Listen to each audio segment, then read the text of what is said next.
বিসমিল্লাহির রহমানির রহিম।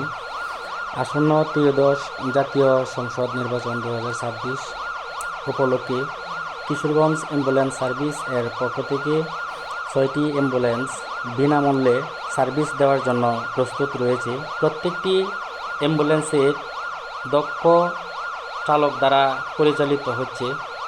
সে সাথে সুনামধন্য কিশোরগঞ্জ অ্যাম্বুলেন্স সার্ভিস প্রতিষ্ঠানটি বহুদিন আগে থেকেই মানব সেবায় নিয়োজিত হয়ে আসছে। যে কোনো সময় যে কোনো জায়গা থেকে আমাদের সার্ভিসটি পেতে অবশ্যই স্ক্রিনে দেওয়া নাম্বারে যোগাযোগ করার জন্য বিনীতভাবে আহ্বান জানাচ্ছি।